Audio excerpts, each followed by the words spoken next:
You're listening to the Joel Martin Mastery Podcast, your source of music news, stories, and 2-hour deep dive interviews with bands that have sold over 150 million albums.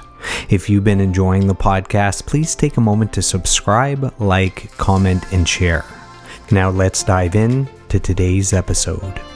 Welcome to the Joel Martin Mastery Podcast. Thank you for joining us. We really appreciate it. We're going to be doing something a little different today. On the last episode, I shared the story of the time Slipknot destroyed a fan's house while filming the music video for Duality. And today we have a Slipknot fan that was in that iconic music video that's going to be sharing his experience and some insider stories with Slipknot that day on location. So welcome to the podcast, Bud Weeks. Bud, how are you? And do you remember the first time you even became aware of this new band called Slipknot? Well, Joel, thanks for having me. This is great.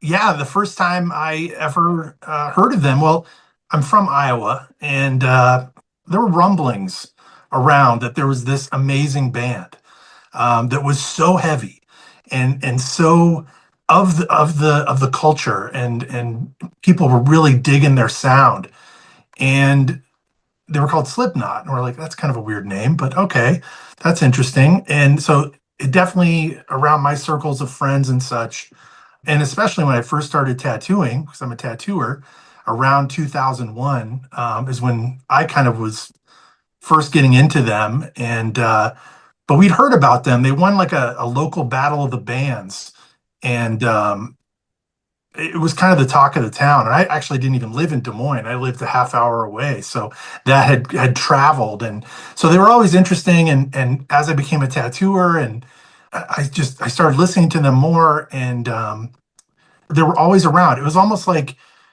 if you were from Iowa, you kind of had to be a fan in a certain way.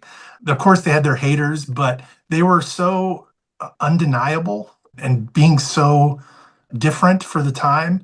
Their music was just so amazing. Like, it was just so heavy and so dark, and you'd never heard anything like it before. So the fact that they were from Iowa, from where we were from, we kind of couldn't believe it. So it was like getting it, and there were 9 guys in the band. We're like, there's 9 people in this band, and they all have masks, and there was like this huge bit of, who are these people? Are these people we know?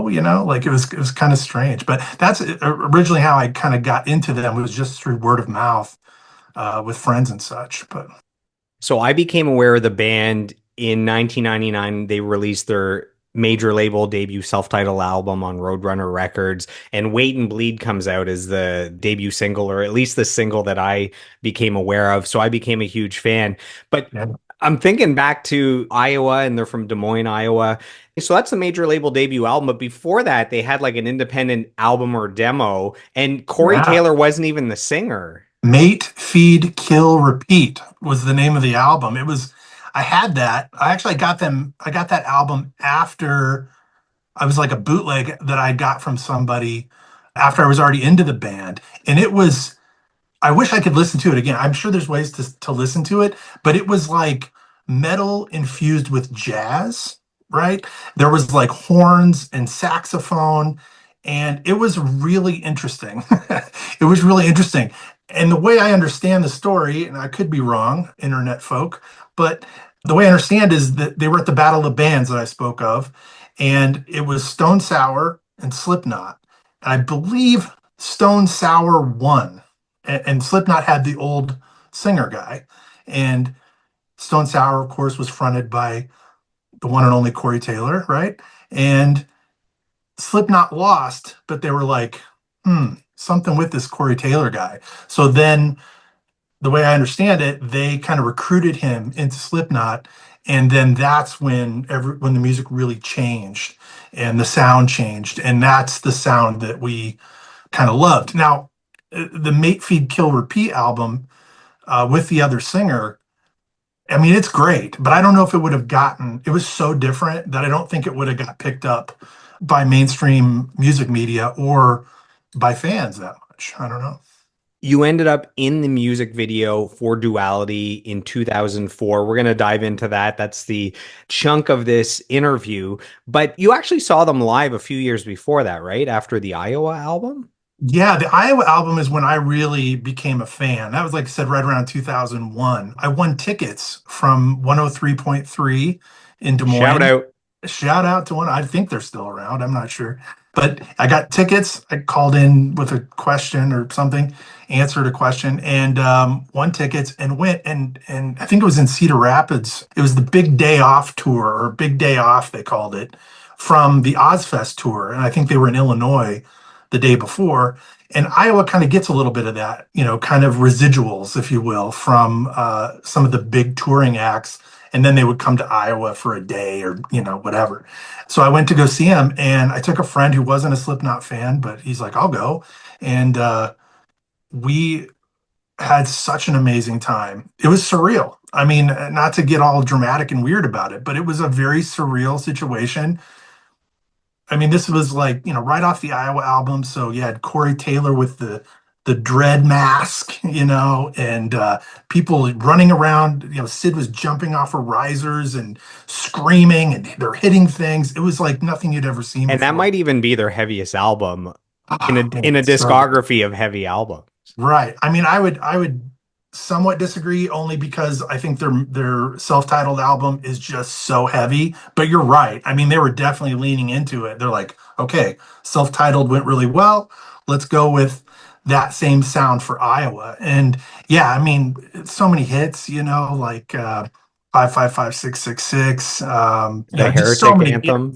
Heretic Anthem. Yeah, I was like, I had to look up what heretic meant. I was like, what is heretic? Oh, I am a heretic. Yeah. Okay. So that was the first time I saw them. And that's the only time I saw them before the music video.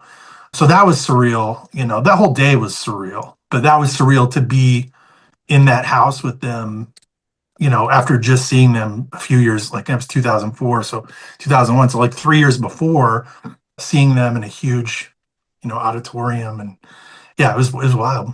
I guess what stood out to me about the Iowa album is the album before that, the self-titled one, songs like Wait and Bleed, there's hooks there in the chorus. And then I found that Iowa, it's like there's not that many hooks. Like Just it's boom, just boom, boom. Yeah. decimating you for the entire length of the album. And then suddenly volume 3, where Rick Rubin comes in, you have all the big singles that have like undeniable hooks in it, like Duality. And I feel like Iowa is just like an assault on the ears when you Yeah. listen to it. Yeah, it's still great. Like I don't listen to a lot of Slipknot that much anymore, ironically, but every once in a while I'll throw it on. And when I do, I'm just like amazed at how, like I said before, like these guys were from where I was from, and that was so foreign to us. And the fact that they now are such a huge part of just music history in general. It's amazing. Yeah, I love that album so much, and I love the subliminal verses too. I When we first heard it, because we were the first, like going back to the video, the day of the video for Duality. We're cold. We're in this backyard of this little small house in West Des Moines, and it's misty and it's cold. And the guy gets on the megaphone and he's like, "Hey, do you guys want to hear the song? You guys are going to be the first people in the world to hear this song." And we were just like, like this is amazing. So, it starts in kind of slow, and then it kind of builds, and but my first thought honestly was, wow, their sound is changing. Their sound is a little different. This isn't Iowa. This is a Stone Sour kind of melodic kind of thing. Now, of course, it's heavy as hell. It's still very heavy. But I do remember that thought at that moment, thinking, man, this is a little bit of a departure. This is different. And then they played it for like, I think they played it like 3 or 4 times too, just so we could kind of get it. And it's funny if you see people in the video like singing along, but they're just moving their mouth because we didn't really know the words to the song. So we were just kind of like, just like whatever. It was just so chaotic and hectic in that house. But That's awesome. So we're going to dive into that Duality video now. So for our listeners, if you're not familiar with that video, I guess kind of a synopsis is there's a bunch of crazy fans that are storming this house where Slipknot is performing. The fans break into the house, they surround the band, they start jamming out with the band, and in the process, the house gets absolutely destroyed. And the video is iconic because it really captured the raw energy of Slipknot as well as the devotion and the fanatic fan base. So it's kind of like a little capsule of everything that makes Slipknot and their fans great. So if you guys haven't seen this video, go check it out on YouTube. And it's considered an all-time great video. It is about to hit 500 million plays. The song itself on Spotify hit a billion streams. Very few songs hit a billion streams. It's like Ed Sheeran and like Rihanna or The Weeknd. And then there's Slipknot. So it's arguably the biggest metal song of all time. So I guess go watch that, come back and check this out. Actually, I should show the picture. So we have a picture here. Yeah, there I am. All Yep, I right. can see it. So we got Bud highlighted in yellow here. There's hundreds of fans. We are able to pick out Bud in the video. That's so crazy, man. So maybe start by sharing how you and I ended up connecting. So I did the episode and I released it, and within 3 days, it had 500,000 views, which is the fastest launch ever for one of my episodes. And you ended up commenting on it, being like, "Oh, I was in that video." So maybe share how you came across that and how we ended up here then. It just came up in my algorithm, and yeah, I saw it, and the little clips that you used was the one of me in that picture, and I just thought, oh, there's me. Oh, there's me. That's that little thing I did, my 15 seconds of fame, and so I reposted it on my Instagram. Was just like, yeah, this is a thing I did. Truth be told, I was in a Slipknot video, and then you reached out to me and kind of asked about my experience and such. And it's so surreal, to like to see yourself like that, I guess, just out of nowhere, I was scrolling like everybody does nowadays. And does it feel like it's been 21 years since that music video? That's insane to think about. Yeah, no, it does not feel like it's been that long. In a way, it feels, it's just like anything. It's like it feels like it was yesterday. It feels like I was eating cold pizza and Gatorade and freezing my butt off. The weird thing about the video too to think about is like this was a very small house. This wasn't like a large home. This was like a small ranch style house. And some of those shots, there's got to be at least 60 people in the living room. It was really cramped, but I can still to this day remember the smell, if you will, of that room and the feeling of that mist in the morning that was there, being energized. They kind of split us up. They said that there was like maybe 200 people there. I even saw somebody say 350 because I just looked it up, but it was probably closer to 200 people. And they kind of like put us into groups. And so group one would go in the house while group two and three stayed in the yard and just hung out. And they were shooting specific members of Slipknot at certain times. I don't know. I can honestly say that I don't remember there ever being a time where all nine members, I mean, there was no room, for all nine members to be in the house at the same time as they were filming. I could be wrong, but it seemed like they would take somebody in, they would take a group in, they would film, and then we would sit out there, and then the other members would kind of come and hang out. Corey at one point just kind of sat down on the ground, and everybody kind of gathered around, and he started telling stories. Story time with Uncle Corey.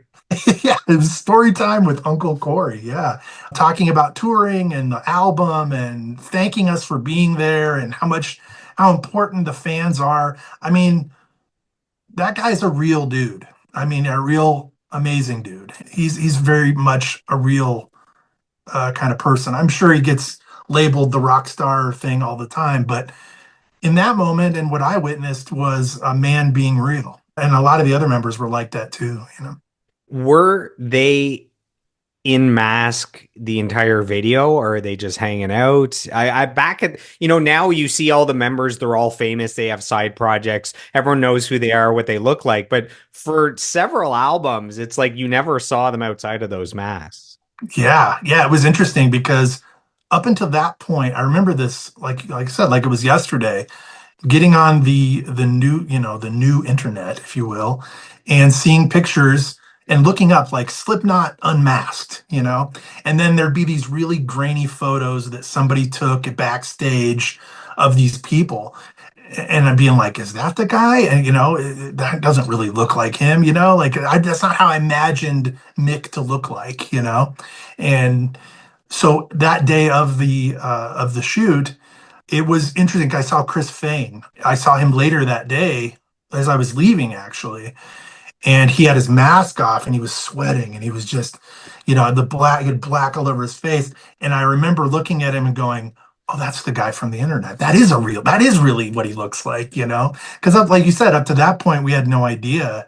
I think maybe Corey had been unmasked maybe about that time, but for the most part, yeah, we didn't know what they looked like. So the most of them wore their masks most of the time, but I think I remember Corey taking his mask off at one point, and then of course Chris. So I remember when Stone Sour put out the single Bother, and yeah, Corey Taylor is in the video by himself without a mask, and right, that being a big deal, like, oh, that sure, is the Slipknot singer. And he's singing right. in such a different way than anything you've heard in Slipknot. Yeah. Yeah, I think that was that around the same time, or was that the Spider-Man soundtrack, I Spider-Man believe? soundtrack with Hero, Chad Kroger, and Josie Scott. Good call. Yes. You know your stuff, man, Joel. Good job. Outside of music, I don't know much, but music, it's just Right. like you. We're going to talk about, you also have a podcast about I Star do. Wars. I So, do. when it comes to Star Wars, you're the man, with me when it's music. But outside of those things, Oh like, yeah. don't ask me to help you change a tire or something. Right. You mentioned to me that you went back and watched the video a few times recently for the first time in a long time. Was there Yeah. anything that stood out to you now, having seen it with fresh eyes? It's telling a story. That's something that I never really picked up on or kind of picked up on before, but not to the depth. You have that first shot of that one kid, which is ironic because I don't think I ever saw that kid the whole day. I'm wondering if maybe some of that was shot the day before because they did do some shooting, like the kid coming through the ceiling. That was all done the day before we went, and there were a lot of kids there that were there for that day before, and they were bragging like, "Oh yeah, yesterday we went through the wall. It was awesome. Like you should have been here yesterday." It's like, "Oh, well, I'm here today, so I hope that's enough." But yeah, I don't know if they like cast that guy to do that kind of thing or what. But he kind of, I feel like he's kind of the main character. We kind of follow him through the video. It's almost like the craziness is being brought to the house, right? Everybody, we're coming in, we're raiding this thing, damaging stuff that we weren't really supposed to damage, but we did. Like the And basketball net, or yeah, that wasn't supposed to come down. That came down the first shot. The first shot, you see the kid, right? And then the next shot is everybody running, and I'm in that shot. And in that very same shot is when had guys on the roof jumping off the roof, and somebody had gone up and tore down that basketball hoop and then was throwing it through a window. I mean, it was chaos, but it's kind of this energy, this maggot energy, if you will, coming into this house, and then it kind of is there, right? And it's all this. I mean, things are jumping around, and it's just so good. You have clown hitting things; it's just amazing. And then Corey stops in the middle, and he puts his hand out, and they directed us to say, "Okay, now this is going to be the part in the video where you're in a trance. A spell has been put on you, okay? So you're just going to relax and you're going to pretend like, and that's in my scene. That's why I look so goofy, is because I'm going like this because they wanted to, a demon was in you, right? And it was leaving your body. And then what happens? Then they go right back to the da da da da, So there's this energy, there's this story of this thing and this kid, and then at the end you see the final shot with him again. So you've talked a lot about how important this video is. to music culture and everything, and it is. But it's interesting because it didn't feel that way. It felt very kind of like ragtag, like, oh, we'll have them run over here, and then we'll have them do this. But it was really well orchestrated. So kudos to the director and producers of that, because, and Slipknot, of course, because they created something and that looked like it was chaos, but it wasn't chaos, but it was chaos. It was like a self-contained chaos that they. Yeah, they really did a good job of keeping everything contained and making it look so wild, which it was, but also like keeping it reeled in so they could actually film things. There was a method to the madness.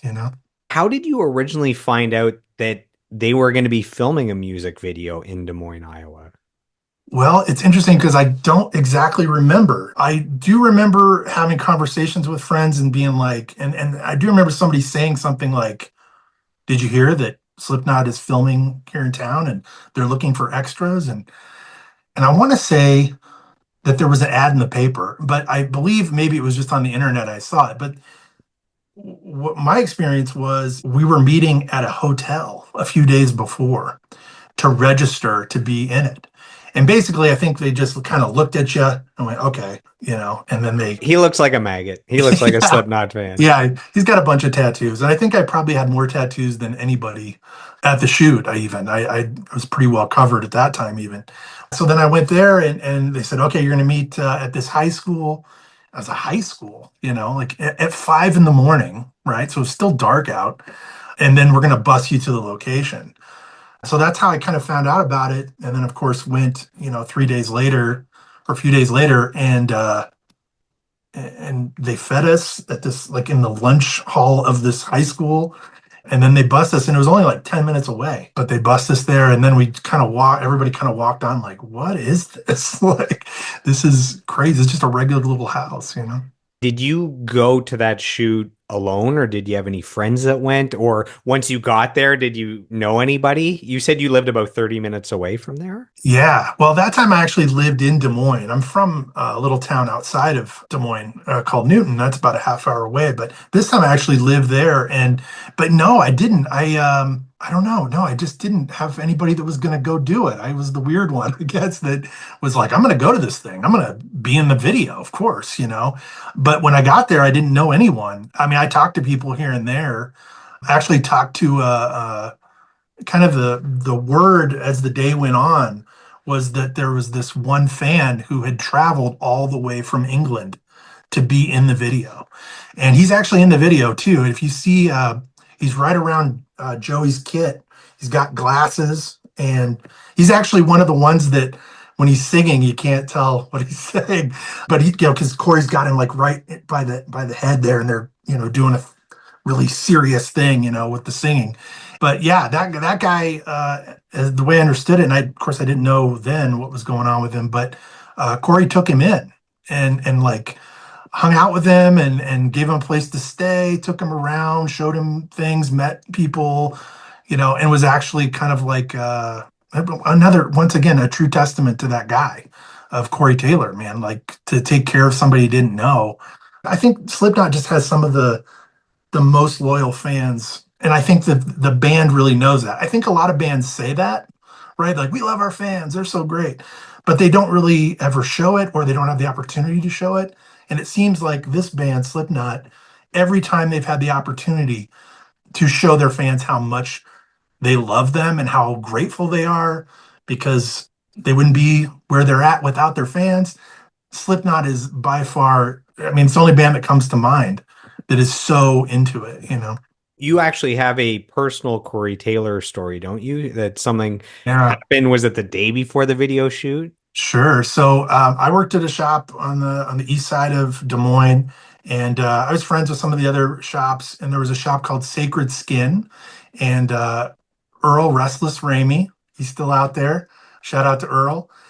He owned that shop, and his wife at the time owned a hair salon, and it was in the same tattoo shop. So you literally walked in the tattoo shop, and on the left-hand side was the tattoo shop, and on the right-hand side was a hair salon. And I get a call from this other dude named Mike Diamond, another local Des Moines tattooer. And Mike calls me and he says, "Hey, do you want to come meet Corey Taylor?" Because he knew I was a huge fan. And I was like, "Hell yeah, dude. Of course I want to go meet Corey Taylor." So I drive over there. I'm kind of waiting around and Corey comes in.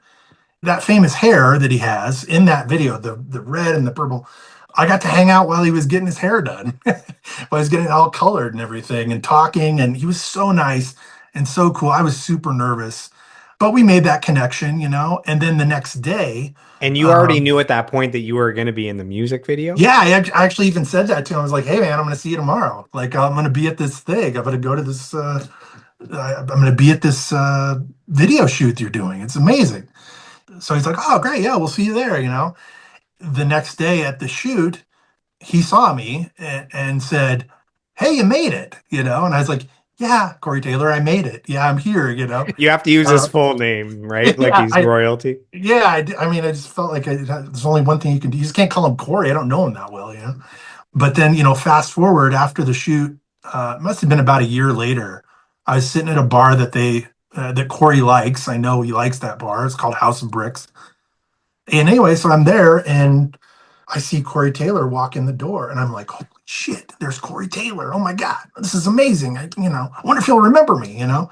And so I kind of just put my back to him and just, I didn't want to be that guy, you know? And I felt a tap on my shoulder, and there I turned around and there he was. He goes, "Bud, right?" And I was like, "Yeah, Corey Taylor. Bud, nice to see you again, you know?" I tried to play it off really cool. You know, I knew they'd just been on tour. And so I was just like, "Oh, how was Japan? You know, like, how was it? You know?" And he was super sweet and super nice. And then I had a client at the time. I'd done a Slipknot S on, tattooed a Slipknot S on, and I had his number in my phone. And I went out to the parking lot and I called him and I said, "Hey man, Corey Taylor knows my fucking name." And you know, he's like, "No way, that's insane," you know. So it was a great experience meeting him. I'm fortunate that I got to meet him the few times I did, and you know, obviously to be a part of the music video. You know, it's crazy. It's one thing if he just recognized you, but for him to remember your name when I know, he's playing right? shows to 20,000 to 80,000 people a night Oh, for years, for him hand to to God. remember the one guy. Yeah, hand to God. He knew, remembered Bud. I mean, it's a weird name. So, you know, if it was Bob or something, he probably wouldn't have remembered. But I think just because it's a weird name, I don't know. This episode has been brought to you by the Women in the Music Industry podcast. It's hosted by music producer Rob Wells, who has worked with global superstars like Justin Bieber, Ariana Grande, and Selena Gomez. Through his 1 hour interviews, he shines a spotlight on the remarkable women who are breaking barriers and making their mark in the music industry. Some of his notable guests include Morgan Lander of the multi-million selling metal band Kitty, and Pam Shane, who co-wrote Genie in a Bottle for Christina Aguilera. If you're a fan of the Joel Martin Mastery podcast, you'll love the Women in the Music Industry podcast, which is available on all platforms. In the music video, I would say 80% of the guys aren't wearing a shirt. There's a reason for that, right? Right. They said that was one of the first directions we got as well for the music video was they said, if you take your shirt off, we're more likely going to be on camera.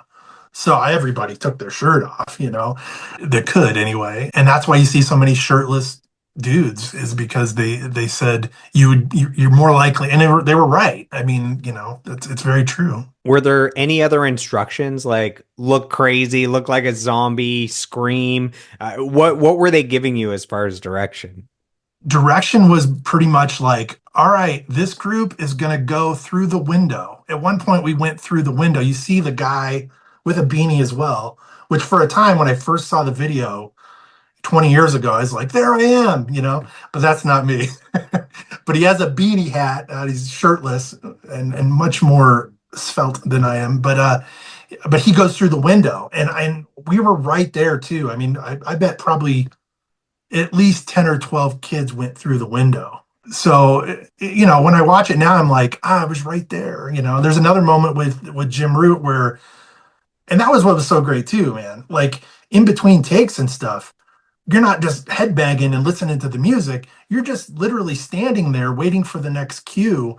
And there's Jim Root with his guitar going through, the scales. Just, hey, how's it And are they going? actually plugged in? Like there's amps there, they could actually jam if they want to, or no, it's just There were no jams there was no amps. I mean, the drums were banging, but as far as like the guitar, I think that's probably like I was never in the house with Mick. I was mostly in the house with Chris, Joey, Corey. I mean, a lot of the other people weren't around. Like Sid, I never worked with Sid.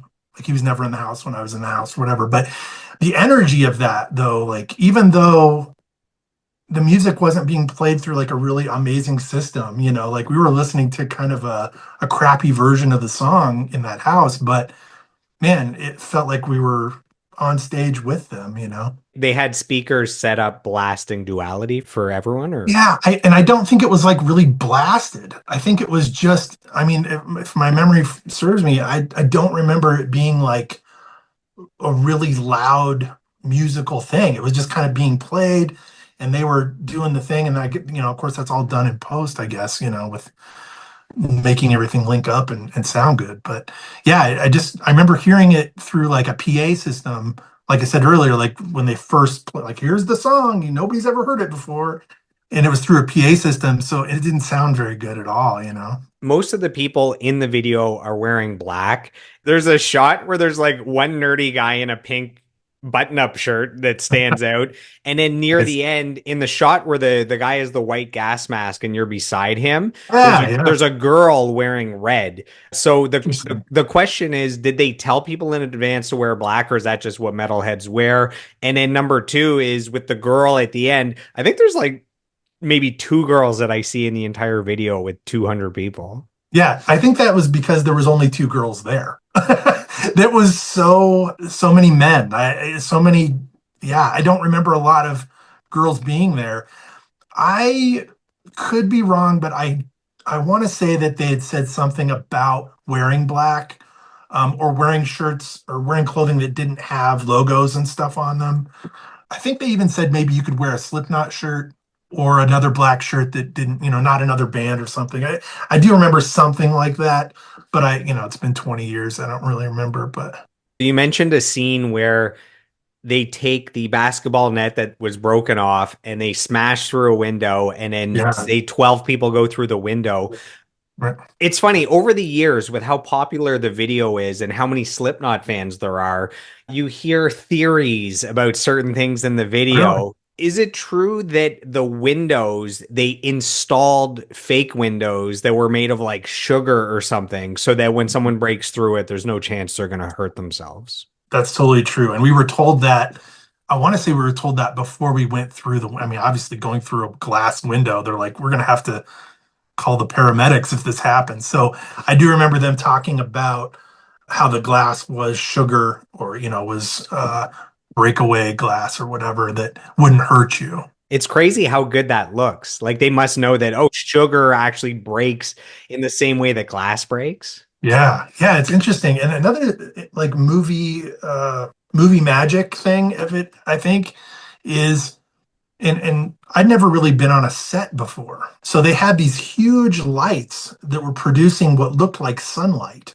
Now you see them, any back like Star Wars stuff, you see these big bright lights that kind of make it look like sunlight. But that was a gloomy March day, and you see sun coming through the window, and these shining things have shadows and stuff, and it's like that's all done by a light that is simulating, and it looks so much like sunlight that if I wouldn't have been in the video, I would have just assumed that it was a sunny day that they were doing it. It's so crazy.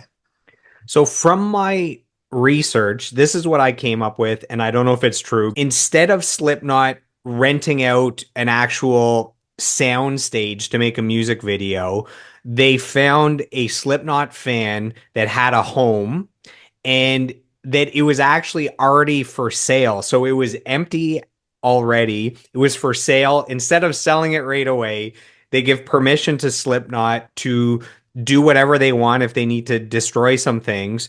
Then their record label, Roadrunner Records, within the $300,000 to $500,000 budget for the entire video, they had the repair costs within there. So they repaired everything. It comes back to the fan. They have a nice new upgraded home, and then they sell the home. That's what I could come up with. But you hear theories of people saying, it was a normal house that they went in and destroyed, or Mhm. the fan said they could use the house, but they weren't supposed to destroy anything. You hear all this stuff. Right. What do you know from your experience there? Well, what I and there was rumors of that day of like whose house is this? What are we doing? Like this is crazy. I have always understood it the way you said it, that it was somebody, it was a fan of the group, and they're like, oh, we want to do this thing to a house. Well, I have a house, so it's like, and it kind of came together that way. That was the story that was always told to me, and even I want to say even that day there were rumors of oh, they're going to fix all this later. It's not a big deal.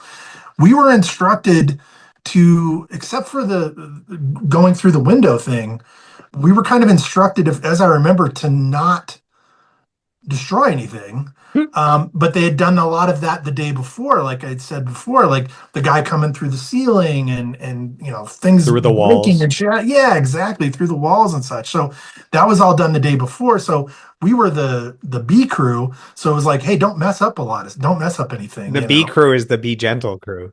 Yeah, it's like just be in the room and bang your head like you've heard this song a million times and it's the best song you've ever heard, and just go for it, just get wild and crazy, but do it within your space, don't put your hand through a wall or anything. So there was instruction. I do remember that, to just not destroy a bunch of stuff.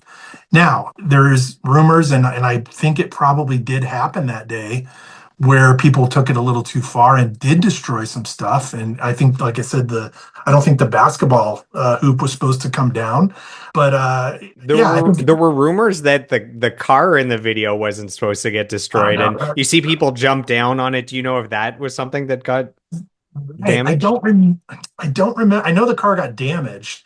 I don't remember them specifically saying, I mean, there's no sugar glass in that thing, so I'm sure they said, hey, don't break a window out of this car as you're jumping on it or something.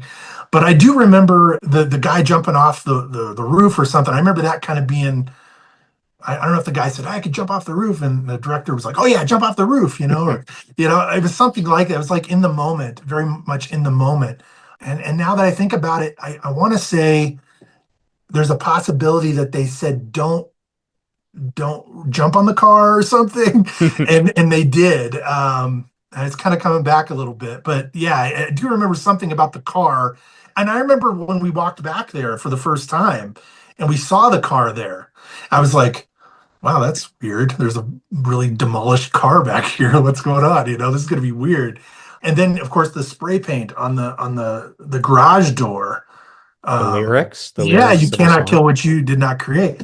We were just like, what the hell does that mean? That's weird, like it was just, like I said, I didn't have a friend with me, but I was really, that's maggots. That's Slipknot fans. We talked, we had conversations, we laughed, even though I didn't carry those friendships on past that day, it was definitely formative to be in that moment with all these people and laughing and talking. What's this about? Like kind of all being in the dark to some extent until the video came out. And then we were just like, oh my God, I was a part of that. That's insane. I feel like we're in a therapy session where I'm helping to trigger memories from 21 Right. years I'm ago, and you're thinking, you're yeah. reliving them, whether you need to sink your teeth back into those moments and enjoy them again, or whether there's things you need to forget about that period of time. We're going to get to them today. Yeah. Yeah. I think that it was mostly obviously a great experience. The worst thing about the day or about the shoot, I felt, was, it was just long. My day started, I got there to that high school at like 5 o'clock, and I don't remember leaving until like 9 or 9:30 that evening. And I think some people wanted to leave, and they were just kind of like hanging out because they needed a ride back. And I ended up getting a ride. I think my girlfriend at the time picked me up and took me back to my car. But But yeah, it was just long and grueling. We ate cold pizza, but I mean, of course, the experience. We all knew. I'm saying for myself, but I assume that everybody had the same feeling that we all knew we were part of something, and we all knew that it was going to be great. We'd been in the room with them, with Slipknot, right here and here, and when you talk about how different of a music video, I don't think there's ever been a music video with so many fans in it, like in every shot, like it's crazy.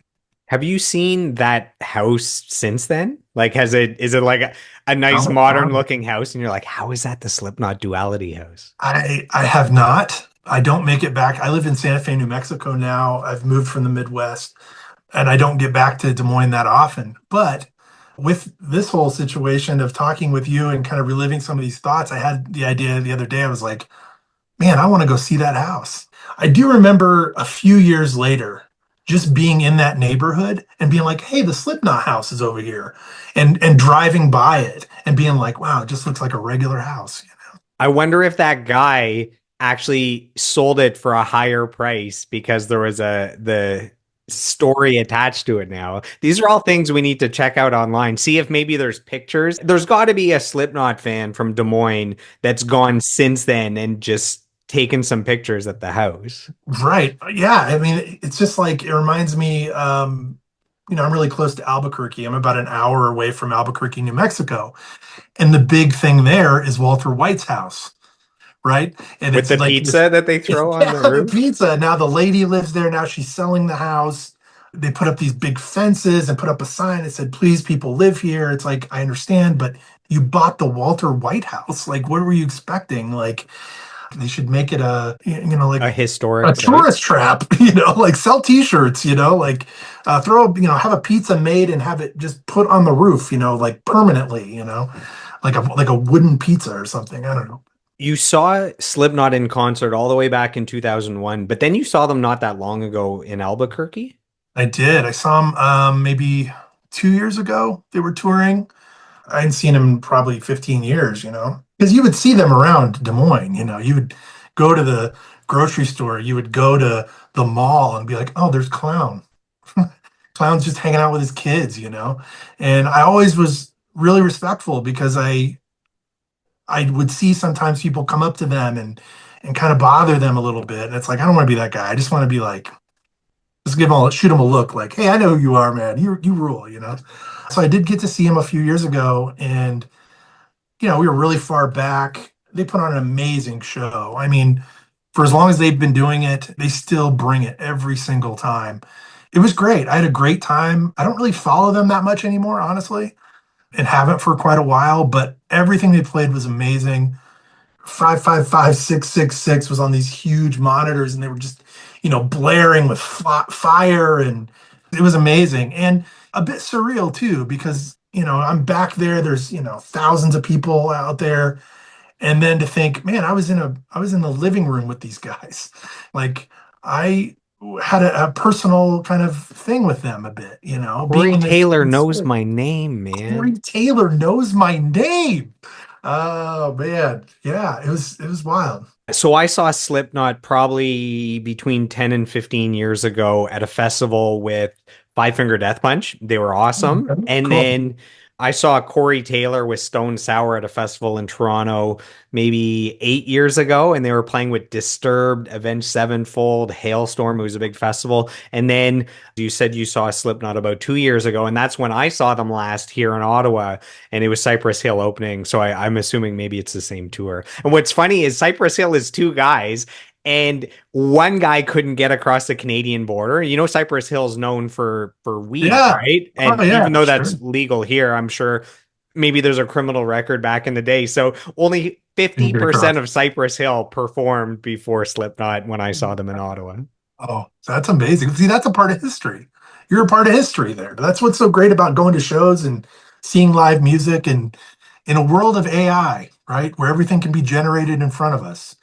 When we go see live music in any way, that's something that I mean, I'm sure they're finding ways to generate it, but it's a real experience. And I think in this new culture of the world and the way it is, man, go see more live music because then not only do you have that experience, but then you are a part of history, It's cool.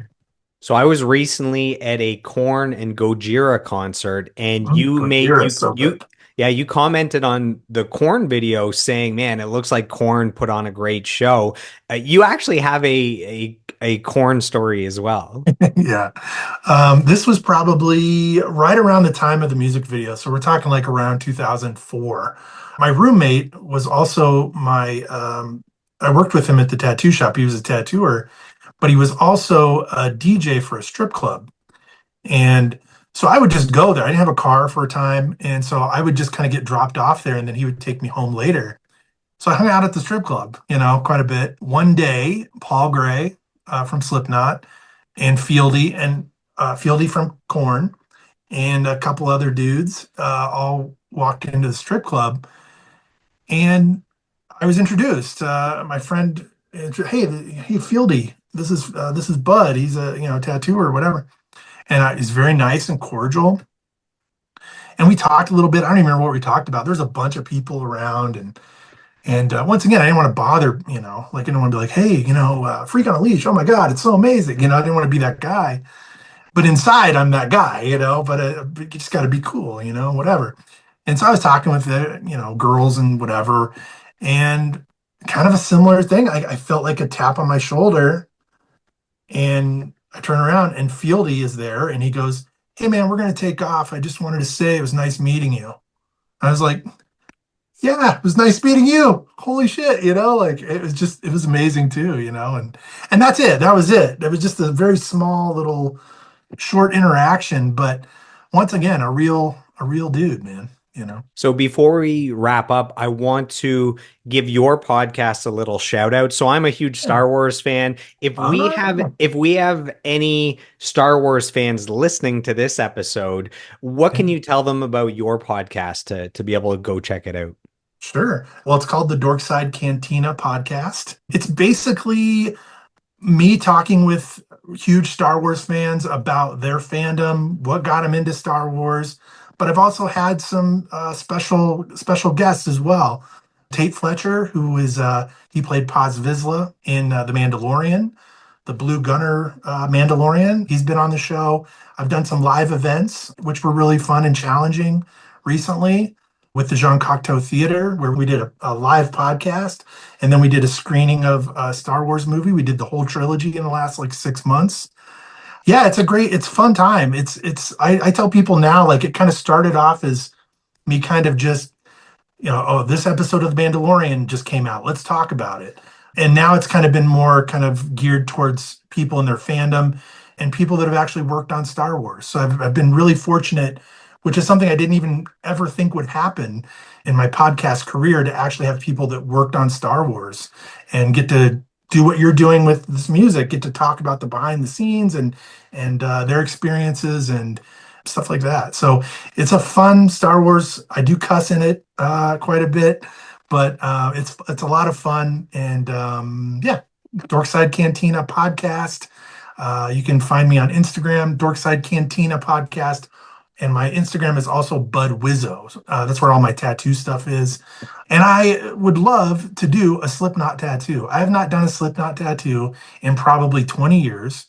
So if you want a Slipknot tattoo and you're in Santa Fe, New Mexico, come get a Slipknot tattoo and I'll give you a hell of a deal on it just because I want to do it. So There's a special offer for our listeners, which is cool. yeah, Hey man, now is a good time to have a Star Wars podcast because I don't know if there's ever been more Star Wars content created than since Disney purchased LucasArts or right. Lucasfilms Yeah, or there's whatever.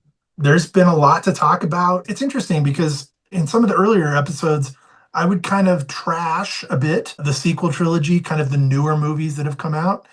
And I, at one point, have tried to kind of shift gears and think about what's good, try to be positive and not just talk about all the garbage that I didn't like about something. Let's talk about all the good things that have come through because, I mean, if it's Star Wars, I'm in, like you got me. It's cool. I can find something good about every property, everything that is Star Wars. Even the stuff I don't like, I can find good stuff about it. And it's fun to talk about that and learn things. And that's one of the best parts about the podcast. And I'm sure you can agree is that you learn stuff. all the time. You're like, oh, I didn't know that. That's interesting. Like, so it's not only a fun conversation to have, but it's also you get to learn stuff. And I've always loved the art of conversation and being in the conversation with people.